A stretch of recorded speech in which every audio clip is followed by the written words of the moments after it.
Vamos nesse momento então abrir as nossas Bíblias. Essa é a minha água, essa é a minha.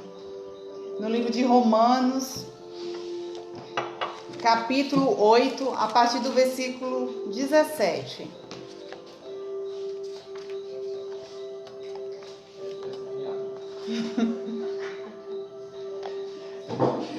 Olha, eu quero me concentrar hoje, porque hoje, assim, a igreja hoje está meio dispersa aqui. Amém. Vamos lá. Romanos, capítulo 8, a partir do versículo 17. E diz assim: nesse sentido, não sou mais eu quem determina o meu agir, mas sim o pecado que habita em mim. Porque sei que na minha pessoa... desculpem, eu estou no capítulo 8, 17, estava no capítulo 7. Se somos filhos, então somos herdeiros, herdeiros de Deus e co-herdeiros com Cristo.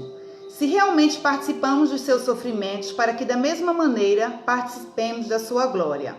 Estou absolutamente convencido de que os nossos sofrimentos do presente não podem ser comparados com a glória que nos será revelada. E aí a gente pula para o versículo 22, do 18, a gente pula para o versículo 22, que diz assim: sabemos que até hoje toda a criação geme e padece comedores de parto. E não somente ela, mas igualmente nós, que temos os primeiros frutos do Espírito, também gememos em nosso íntimo, esperando com ansiosa expectativa por nossa adoção como filhos, a redenção do nosso corpo. Porquanto, precisamente nessa esperança, fomos salvos. Contudo, esperança que se vê não é esperança. Pois como pode alguém anelar por aquilo que está vendo? Porém, se esperamos por algo que ainda não podemos ver, com paciência o aguardamos. Do mesmo modo, o Espírito nos auxilia em nossa fraqueza, porque não sabemos como orar. No entanto, o próprio Espírito intercede por nós com gemidos impossíveis de serem expressos por meio de palavras. E aquele que sonda os corações conhece perfeitamente qual é a intenção do Espírito, porquanto o Espírito suplica pelos santos em conformidade com a vontade de Deus. Estamos certos de que Deus age em todas as coisas com o fim de beneficiar todos os que o amam, dos que foram chamados conforme o seu plano. Amém? Vamos nesse momento orar um pouco mais. Pai, eis aqui a tua palavra, Senhor, que o Senhor possa estar derramando, Senhor, da tua presença sobre as nossas vidas. Visita, Senhor, a cada um de nós, a cada pessoa que está nesse momento assistindo essa live. Vem com o teu Espírito também sobre esse lugar, Deus. E que, Senhor, essa palavra ela possa transmitir as tuas verdades, possa trazer um efeito, Senhor, no qual ela está sendo enviada. E que, Senhor, tudo quanto nós hoje realizarmos, tudo que seja falado, Senhor, o Senhor possa cumprir os propósitos através dessa palavra. Eu me coloco, Senhor, para que o Senhor possa me usar conforme lhe apraz, mais uma vez, Senhor, em favor da tua igreja. É assim, ó Deus, que nós te oramos, no nome de Jesus. Amém?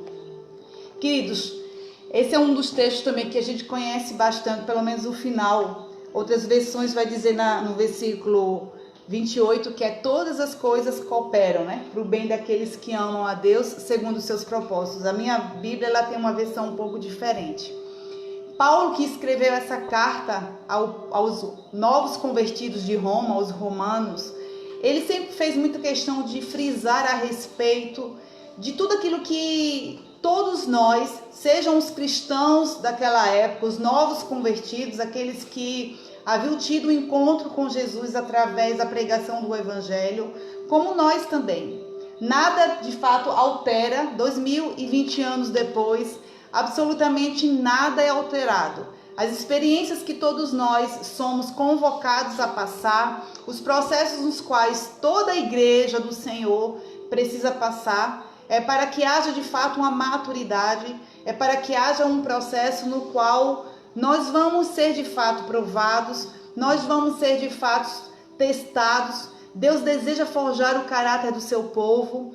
E o interessante é que o sofrimento, as angústias, na Bíblia, durante toda a Bíblia, desde o início até o final, o Senhor sempre preparou o seu povo para os dias difíceis, né? Para o dia mau. Então, aqueles que de uma forma mascarada não queira enxergar que o cristão, aquele que está em Cristo, não vai passar pelas dificuldades, isso na verdade é uma utopia. É um peixe que está sendo vendido aí que não condiz, porque de fato aquele que conhece, aquele que mergulha na palavra de Deus, aquele que tenta de alguma forma seguir e se direcionar, vai saber que os grandes profetas, os grandes homens e as grandes mulheres do Senhor, para que eles pudessem de fato ser aqueles que Deus confiasse as missões sobre a vida deles, eles tiveram um processo para passar.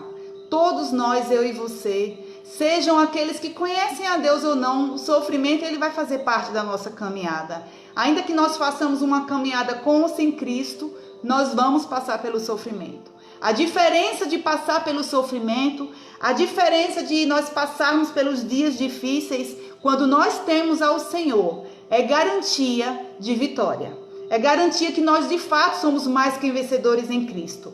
Porque o próprio Jesus Cristo, quando viveu aqui na terra e caminhou com os seres humanos, e ele pôde ali contemplar todas as limitações que todos os homens puderam passar, mas o próprio Jesus encarnado, Deus encarnado, pôde provar também que apesar dele viver no meio do mundo, ele não fazia parte desse mundo. Apesar de ele viver ao lado de pecadores, apesar de Cristo sentar à mesa com pecadores, ele não se corrompeu. Apesar dele sentir dores, apesar dele sentir sofrimentos e vivenciar as mais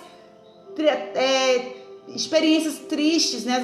As tragédias que a vida vai ter que passar, que nós vamos ter que passar pela vida, ainda assim, ele nos deixou uma lição, né, de perseverança, de uma caminhada ao lado de Deus. Então, Cristo, ao final da sua missão como Deus encarnado, a sua decisão, a sua missão na cruz do Calvário e a sua vitória sobre a morte ali na cruz, é uma percepção, um resultado que nós podemos olhar, que se ele, passando por todas as dores, passando por todos os sofrimentos, mas existia um propósito nisso, e ele venceu nesse propósito, então nele nós podemos vencer. Porque no versículo 17 diz que se nós somos filhos e somos herdeiros, logo nós somos herdeiros de Deus e somos co-herdeiros com Cristo. E se nós podemos participar dos seus sofrimentos, é para que nós também possamos participar da sua glória. O bom nisso tudo é que Paulo vai dar algumas instruções que o sofrimento, sim, é um caminho no qual nós vamos precisar passar. As tribulações, sim, é um processo onde todos nós vamos precisar passar, mas tem um prazo de validade. Todo sofrimento tem um dia para acabar. Todo sofrimento tem um tempo para acabar. Porque o próprio apóstolo Paulo, ele vai dizer que estou absolutamente convencido que os nossos sofrimentos de hoje, do presente, eles não podem entrar num nível de comparação com aquilo que nos espera. O que Paulo estava dizendo? Ele estava dizendo o seguinte: nós vamos sim, no presente, hoje, nós vamos ter dias onde nós vamos olhar para o lado e nós vamos achar que isso não vai acabar, que isso não tem fim. Principalmente quando nós estamos passando pela dor, estamos passando pelo processo de sofrimento, quando nós estamos passando pelo processo de angústia. A sensação de fato, quando nós estamos vivenciando o dia mau, é que não vai acabar. Porque nós não conseguimos olhar uma perspectiva positiva em relação ao dia a que tudo isso vai acabar quando nós estamos vivenciando isso. De fato, quantos de nós, né, já murmuramos, já dissemos assim: parece que isso aqui não tem fim. Parece que eu estou vivendo um pesadelo e que parece que isso nunca vai acabar. Quantos de nós, quando estamos passando pelo processo da dor, quando estamos passando pelo sofrimento, nós não conseguimos contemplar um dia de encerramento desse sofrimento. Nós não conseguimos contemplar um final para isso tudo, porque nós somos guiados de fato pelo que vemos. Mas esse mesmo capítulo 8, ele vai falar sobre uma palavra que eu e você precisamos guardar no nosso coração. É que na esperança nós fomos salvos. Nós não vivemos de fato pelo que vemos, porque muitas vezes, de fato, o cenário que está ao nosso redor é um cenário que vai nos levar a não termos esperança. Muitas vezes o cenário que nós vamos passar vai ser um cenário que vai nos levar, inclusive, a duvidar. Quantos? Eu escuto isso de pessoas, né? Porque nós já estamos aí há praticamente 90 dias de uma quarentena que está virando uma noventena. Não é mais quarentena, né? Nós não estamos mais em quarentena. Nós já estamos na noventena. Aquilo que ao primeiro momento, né, se achou que seriam 40 dias, isso seria uma previsão, isso seria uma solução provisória, não acabou com 40 dias. E nós nem sabemos ainda quando vai acabar. Então muitos olharam os dias passando, olharam as experiências, viram pessoas, né, sucumbirem diante disso tudo e perguntaram quando é que isso tudo vai acabar. Porque de fato, quando nós estamos vivendo o dia mau ou os dias maus, nosso coração vai se inclinar para a dúvida. Nosso coração vai se inclinar para o descrédito. Nossa fé, ela vai titubear. Nossa esperança, ela vai de fato entrar para um nível de confusão, de dúvidas. Mas o que Paulo está dizendo, e olha que quem está falando é alguém que soube o que é viver o dia mau. É alguém que ele conhecia de fato experiências traumáticas, experiências angustiantes em favor do Senhor. Porque muitas de nossas experiências, muitas de nossas angústias, elas não são resultado de perseguição porque escolhemos Deus. Paulo, eu creio que 100% das dores que Paulo precisou passar, das angústias, das prisões, das agonias, foram em favor de Deus. Foram em favor do nome de Jesus. E nós não pagamos preço por Jesus. Nós não fomos acostumados, nós não fomos ensinados a de fato sermos aqueles que também estariam dispostos a pagar um preço e um alto preço por Jesus. Então, a primeira lição dessa noite é que todo sofrimento, ele tem um prazo para acabar. Ele tem uma data de validade. Lá em 2 Coríntios, capítulo 4, do 16 ao 18, diz assim: portanto, não desanimamos. Ainda que o nosso exterior esteja se desgastando, o nosso interior está em plena renovação, dia após dia. Pois as nossas aflições... E aí, Paulo vai dar duas características para essas aflições. Ele vai chamá-las de leves e passageiras. Ele vai chamar de leves e momentâneas. Olha, como pode alguém que está sofrendo no nome do Evangelho dar um nome, dar um sentido muito mais aceitável? Ele vai chamar aqui as nossas aflições, que são leves, ou seja, que são suportáveis e que são passageiras. Se algo é passageiro, é algo que não vai ser perene, que não vai ser para sempre. Passageiro é algo que tem um tempo para acabar. Tem início, meio e fim.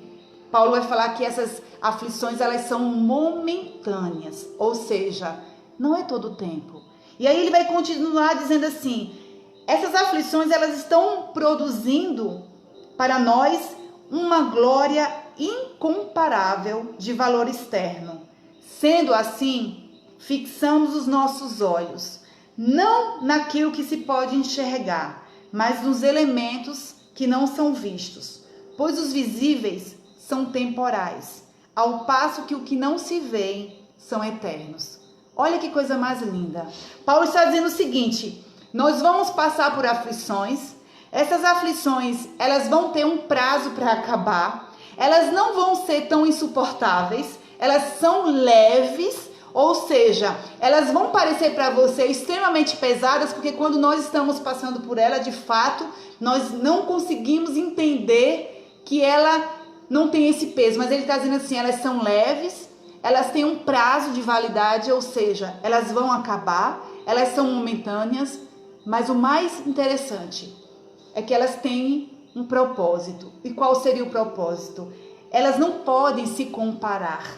Ninguém pode colocar numa balança que hoje as aflições que nós estamos passando, elas não podem se comparar ao peso da glória que está para acontecer sobre as nossas vidas, ao peso da glória que em nós será revelada. Sabe o que ele está dizendo?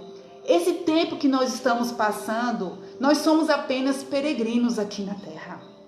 Nosso lugar não é aqui. Nossa casa não é aqui. Nós estamos de passagem nesse lugar. E se está doendo, se os dias são difíceis, Paulo está dizendo o seguinte: tem um prazo para acabar, mas vocês têm que fixar agora os olhos de vocês naquilo que vocês vão viver e vai ser eterno. A glória que está disponível, que estará disponível para vocês quando tudo isso acabar, vai ser eterno. O peso da glória vai ser algo que vocês vão passar agora ao lado de Deus. Eu acho lindo porque esse mesmo Deus que muitas vezes promove em nós possibilidade, além de nos possibilitar, muitas vezes ele permite que o dia mal chegue até nós.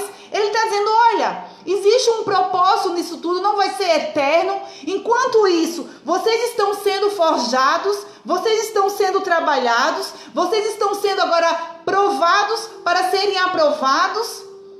E aí ele está dizendo o seguinte, mas existe um propósito, existe uma finalidade para tudo isso. E tudo isso vai ter uma recompensa futura. Vocês não estão passando pelo sofrimento de forma aleatória. Não é algo que Deus simplesmente nos joga. E não existe um pra quê. Existe sim um propósito. Daniel, quando foi lançado na cova dos leões, havia um propósito muito maior de Deus na vida de Daniel. Quando seus amigos foram jogados na fornalha ardente, havia um propósito, porque aqueles haveriam de contemplar o quarto homem na fornalha. Daniel, quando ficou preso por anos no calabouço, havia um propósito de Deus. Mas quando nós estamos de fato passando, nós não podemos enxergar. Mas Deus está querendo trazer para você essa palavra de revelação. Vão ter dias de angústia, talvez você já esteja vivendo esses dias de angústia, talvez você não veja uma luz no fim do túnel, talvez você esteja se perguntando se isso não vai ter fim. Mas olha, o Senhor garante que essa tribulação que nós estamos passando, que você porventura esteja passando, não se compara, não pode entrar num nível comparativo por aquilo que você vai experimentar quando você estiver com Deus. Existe uma glória, existe um momento que não haverá mais choro, não haverá mais luto, não haverá mais separação, não haverá mais qualquer nível de tristeza, porque nós estaremos agora com o Pai. Aleluia por isso. E a segunda lição é que durante o sofrimento nós podemos contar com a companhia de Deus. Nós podemos contar com a companhia do Espírito Santo de Deus. Olha o que dizem os versículos 26 e 27 desse capítulo 8. Diz assim: do mesmo modo, o Espírito nos auxilia em nossas fraquezas, porque não sabemos como orar. No entanto, o próprio Espírito intercede por nós com gemidos impossíveis de serem expressos por meio de palavras. Em outras versões, vai dizer que o Espírito Santo intercede por nós com gemidos inexprimíveis. E aí no 27 vai falar assim: e aquele que sonda os corações conhece perfeitamente qual é a intenção do Espírito, porquanto o Espírito suplica pelos santos em conformidade com a vontade de Deus. E esse versículo 27 me saltou aos olhos, porque tem um segredo maravilhoso nele. Tem um segredo no qual o Senhor quer compartilhar e talvez, assim como eu, você não tenha se atentado. Porque ele vai dizer que esse Espírito, ou seja, o Espírito Santo de Deus, ele intercede pelos santos que somos nós, mas em conformidade com a vontade de Deus sobre as nossas vidas. Sabe o que quer dizer isso? nós não temos a capacidade nem de orar, nós não sabemos como orar. Até essa capacidade de orar correto, até essa capacidade de orar, é o Espírito Santo de Deus quem faz isso, porque quando nós estamos nesses dias de fraqueza, quando nós estamos passando pelo vale da sombra da morte, quando nós estamos vivendo dias de tribulação, dias de angústias, dias de dores, quantas vezes faltaram palavras para nós orarmos a Deus? Nós não sabemos enumerar ao Senhor a nossa necessidade daquele momento. E sabe o que o Espírito Santo de Deus faz? Ele nos auxilia nesse momento. Esse mesmo Deus, você consegue compreender isso? Esse mesmo Deus que dá um prazo de validade para todos nós, para o sofrimento, Ele garante porque Ele conhece as nossas limitações.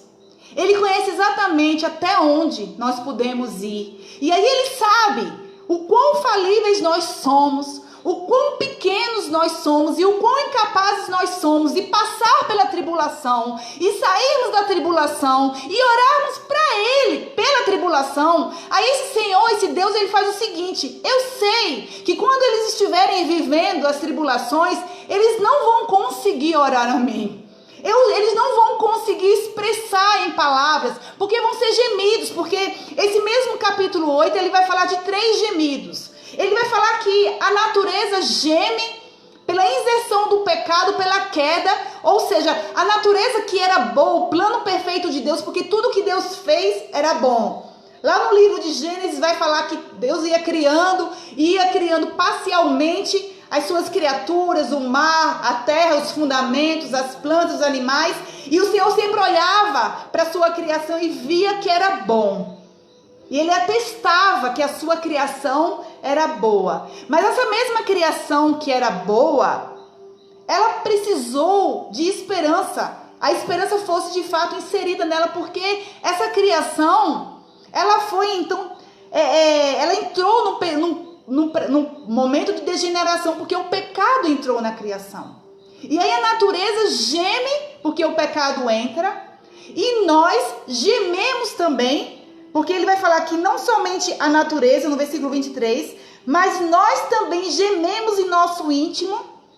E finalmente, o Espírito Santo de Deus, que é uma pessoa que contempla as nossas lágrimas, que contempla as nossas dores, conhecendo as nossas fragilidades, conhecendo a nossa incapacidade de orar quando os dias estão maus, ele também geme, mas agora ele geme para Deus. E ele leva para Deus as nossas dores com gemidos inexprimíveis. Ele leva para Deus com gemidos que não se pode expressar em palavra. E sabe quem é o Espírito Santo? Ele é exatamente o tradutor de nós para Deus. Ele é aquele que está do nosso lado, contemplando os momentos difíceis, e ele traduz para Deus. Ele leva para Deus exatamente o nível que nós estamos. Quantas vezes nós estávamos tão abatidos que nós não conseguíamos orar? Tem uma mulher da Bíblia, né, que o seu íntimo, o seu coração estava tão machucado, ela estava atribulada de espírito, como diz a palavra, que foi Ana. Ela chegou na presença de Deus, mas ela não sabia orar, porque ela já havia orado muito, porque ela já tinha apresentado diante de Deus as suas maiores dores, as suas maiores frustrações. E quem de nós não chegou já nesse ponto? De chegar diante de Deus e não conseguir expressar em palavras a nossa dor, não é? E Ana chegou nesse tempo também, chegou nesse momento, porque a palavra diz que ela apenas balbuciava, ela apenas movia os seus lábios, palavra alguma saía da boca dela. Mas o mais lindo nisso tudo, não só na história de Ana, mas na minha e na sua história, é que Deus, Ele conhece os nossos corações. Ainda a palavra não nos veio à boca, e Ele sonda os nossos corações. Ele conhece exatamente aquilo que nós gostaríamos de dizer, e nós podemos contar com a companhia do Espírito Santo de Deus nesse tempo, nesses dias em que nós não vamos conseguir abrir a nossa boca. E sabe de uma coisa? O versículo 27 vai dizer que ele suplica por nós, mas em conformidade com a vontade de Deus. Sabe por quê? Porque quando nós estamos num tempo difícil, muitas vezes nós vamos pedir coisas nas quais nós não estamos preparados para receber. Muitas vezes nós vamos querer que Deus faça algo que nós, no fundo, não gostaríamos que Deus fizesse. Quer um exemplo? Elias pediu a morte quando ele também estava com angústia de alma, quando ele teve medo, quando ele não viu perspectivas. Ele também pediu a morte. Imagina se Deus tivesse atendido a oração de Elias naquela hora. Nós não saberíamos o final da história. Quantos de nós também, em momentos de dor, em momentos de aflição, pedimos que Deus fizesse algo que no final, se Deus tivesse feito, nós não estaríamos aqui para contar. Mas sabe por quê que Deus, Ele filtra essa nossa oração? Porque o seu Espírito, Ele suplica em conformidade com a vontade de Deus. Deus sabe o quão falível nós somos, ao ponto de desconsiderar o nosso momento de aflição, de desconsiderar aquilo que nós pedimos na hora da raiva, na hora da angústia, na hora da dor. Porque quando nós somos prensados, nós não queremos usar de razão, nós não queremos que Deus execute de fato o seu juízo e a sua vontade muitas vezes, porque nós conhecemos as nossas necessidades, nós conhecemos as nossas limitações. Então esse mesmo Deus que nos dá um prazo para acabar o dia da aflição e garante a sua companhia durante o período de aflição. E aí, na terceira lição que eu queria compartilhar com vocês e última nessa noite, é que existe um propósito maior em nosso sofrimento. No versículo 28 diz assim: estamos certos de que Deus age em todas as coisas com um fim. E aí, se a gente pudesse trocar essa palavra com um propósito ou com uma finalidade de quê? De beneficiar, ou seja, de trazer benefício para todos que o amam, os dos que foram chamados conforme o seu plano. Esse mesmo Deus que nos permite e possibilita passar pelo dia da angústia e que garante companhia no dia da angústia, ainda tira um bom proveito de nós no dia da angústia. Por isso que eu fiz questão de frisar a outra versão que diz assim: todas as coisas cooperam para o bem daqueles que amam a Deus segundo os seus propósitos. Sabe o que Deus está dizendo? Que em tudo isso que nós passamos, existe uma finalidade, existe um propósito no qual Deus deseja retirar de nós. No versículo 37 diz assim: contudo, em todas as coisas somos mais que vencedores por meio daquele que nos amou. Queridos, nessa noite, Deus não está querendo que nós olhemos nem para um lado e nem para o outro e nem tão pouco para trás. Sabe qual é o nosso foco? É o céu. Sabe qual é a nossa finalidade? É sermos cada dia mais parecidos com Cristo, suportarmos aquilo que Cristo suportou, porque nele nós podemos suportar. Porque tudo é possível ao que crê. Todas as coisas são possíveis àquele que crê. Posso todas as coisas naquele que me fortalece. Esse mesmo apóstolo vai dizer: olha, eu posso sofrer. Eu posso sofrer o que for, mas eu só posso passar por isso não porque eu sou forte, não porque eu sou melhor que ninguém, nem porque eu estou mais preparado do que qualquer outra pessoa. Não existe ninguém preparado para passar pela aflição, mas existe uma forma de nós passarmos pela aflição. Em Cristo, nós podemos suportar a aflição. Em Cristo, nós podemos passar pelos dias difíceis. E a nossa recompensa, quanto mais nós mergulharmos nessa palavra, quanto mais nós não negligenciarmos essas verdades, nós vamos entender o seguinte, que quando nós estivermos diante de Deus, esse peso da glória é a revelação de quando nós estivermos diante do Senhor. E aí você vai olhar para os olhos de Deus, nós vamos contemplar a face de Deus e vai dizer assim, Deus vai dizer assim, ó servo bom e fiel, eu sei que você passou por aflições, eu sei que você passou por dias difíceis, eu sei que você passou por perseguições, eu sei que teve dias que você achava que você não ia suportar, mas acabou. Servo bom e fiel, tu foste fiel no pouco, no muito agora eu te colocarei. Entra agora no meu gozo, entra agora nas minhas bodas, entra agora no meu refrigério. E aí, Deus está garantindo que quando nós olhamos para Ele e quando nós continuarmos olhando para esses dias como passageiros, porque o peso da glória que está revelado através daquilo que nós vamos passar um dia com Deus, vai ressignificar esse dia, vai ressignificar o nosso presente, porque as coisas do presente, as dores do presente não haverão de ser comparadas com a glória que Deus tem para nós, com o momento em que estivermos diante de Deus e o Senhor dizer para todos nós que nós agora somos dignos de participar e de entrar em sua morada. Amém? Nessa noite, o nosso foco é o céu. O nosso foco é Deus. E essas tribulações momentâneas e leves não se comparam ao que Deus tem para nós. Então recebe essa palavra nessa noite no nome de Jesus. Deus abençoe.